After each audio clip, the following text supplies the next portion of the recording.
Nigeria does not have a single comprehensive entertainment policy or overarching law dedicated to the entertainment industry, but rather a collection of various laws and regulations that govern different aspects of entertainment, such as the Copyright Act, which protects creative works, and specific regulations for areas like film, exhibition, and broadcasting. The legal framework is built on a combination of intellectual property law, contract law, and employment law, and other relevant legislation to manage the industry. Now, is this global practice? Joining me for this conversation is London-based Nigerian DJ Preston Toghanro, and of course, I don't know if he's jackpot dying. Is that so? Thank you so much, Leah, for this opportunity to be on your program. It's such a pleasure to be here. Thank you. Well, I have jackpot a long time ago, before it became a syndrome. So if you put it that way, we're looking at close to 30 years. Well, that was during the Andrew Don't Checkout. I don't know if you remember that. That was a long time ago. Anyway, back to your question. I think the short answer to your question is a no. I don't think the United Kingdom has any, policy that guides, the entertainment industry, just one single document. However, what they have different bodies, like the councils, the local councils.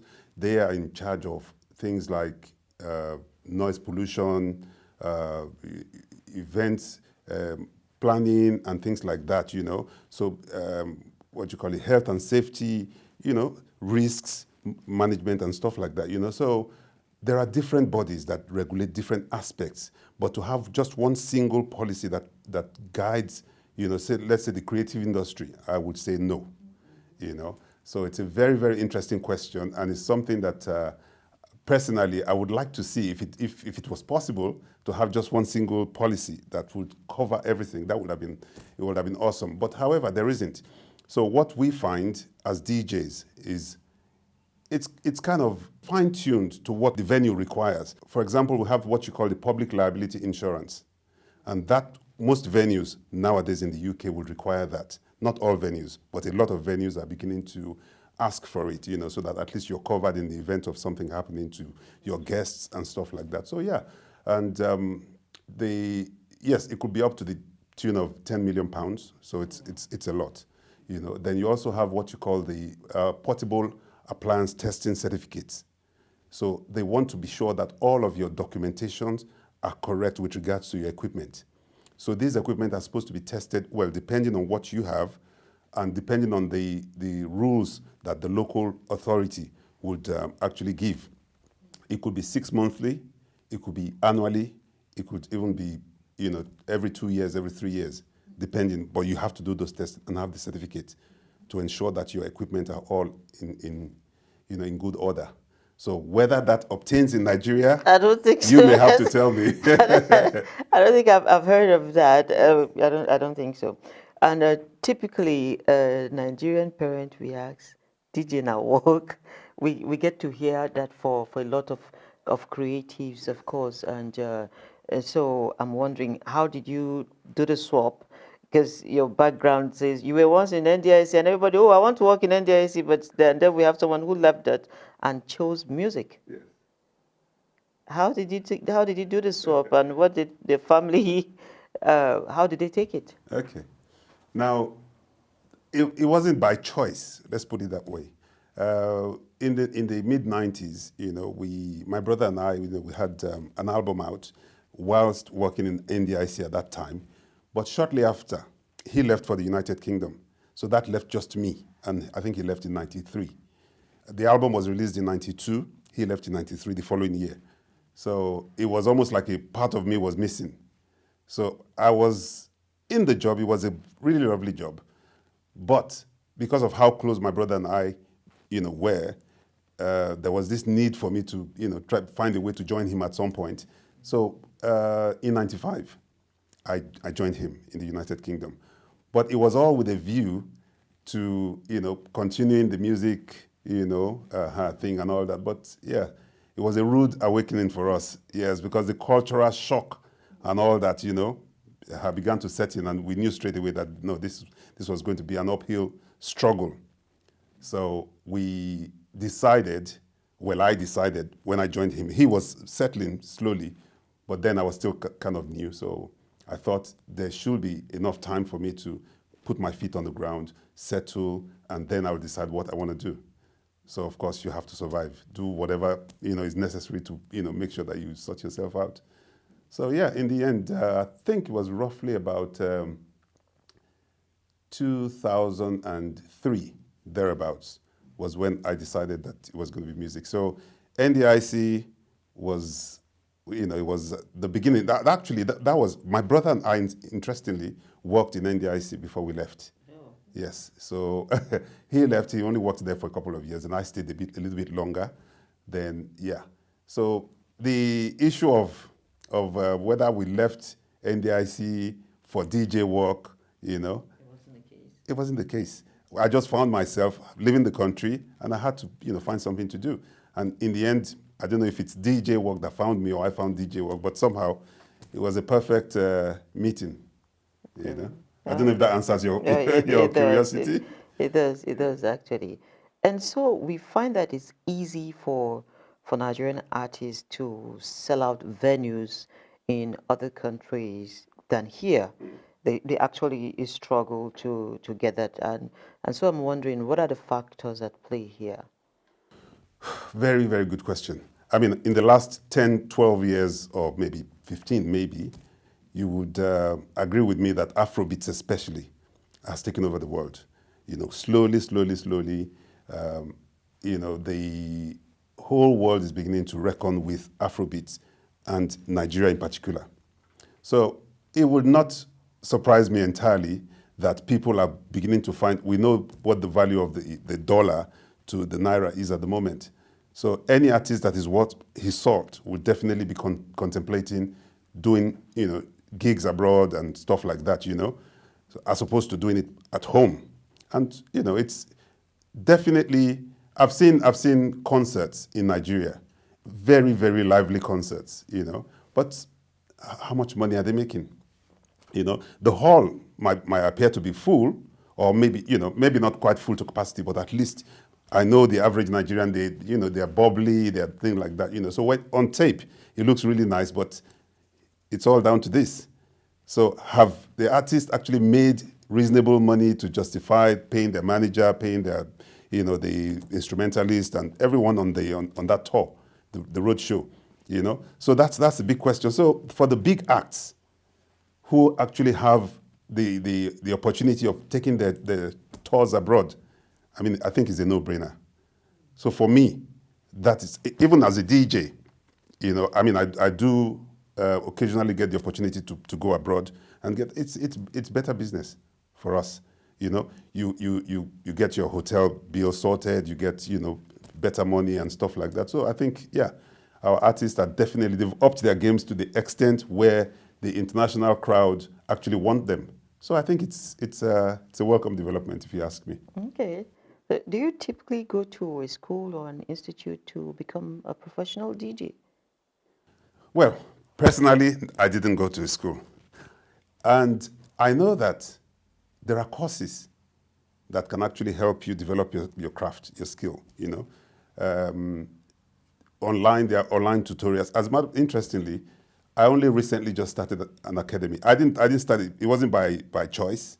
One of my clients, happened to be so impressed, with my performance, and the son, who's just going into university, thought, Uncle's done a good job. Can you speak to him and see if I can shadow, So that sort of brought the idea of doing like an academy, So, well, I've just only recently started with him as the first client, So the short answer is no. You don't really need to. It's just the laptop, your controller, and some speakers. So how far you want to take that is up to you, but that's the basic.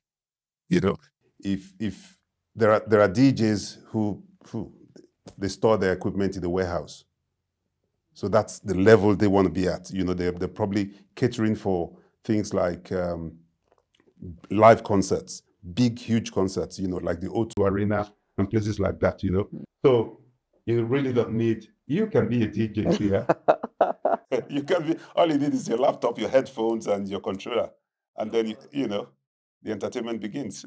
You've, at least from the start of this conversation to now, been able to pick one or two things, but then are there remarkable differences being a DJ in Nigeria and being a DJ, let's say in the UK, where you're based? Okay. I think in the UK where I live, there is it's only down to this thing, Again. again, you know.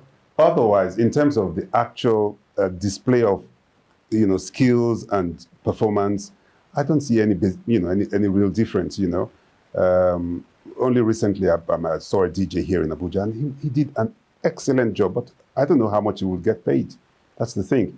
So, but again, being a DJ, professional DJ in the United Kingdom, comes with its own, baggages. There are expenses that we need to pay. There's the public liability insurance, like I said earlier. There's the part testing certificates, and your equipment could develop a fault at any time, or something could happen. So in some cases, you have to have backups for most things, and that increases your expenditure. So I think it's down again to just the difference in currency. Otherwise, in terms of performance, we have world-class DJs in Nigeria, and I must give it to them. So I really don't see much difference, just currency. So any DJ who's planning to come abroad, well, it's a win-win because you make more money. In terms of, by the time you exchange, the pound to the, to the naira, you're getting more.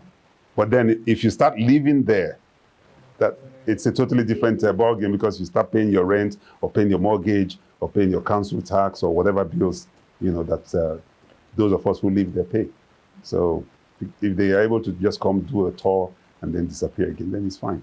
You've been out for a while, and I would love to get your assessment of the entertainment industry here, especially as regards music. Do you see Nigeria as a place where people would actually pay their money from all over the world to come and watch a Nigerian performance, the way you see people move to other jurisdictions?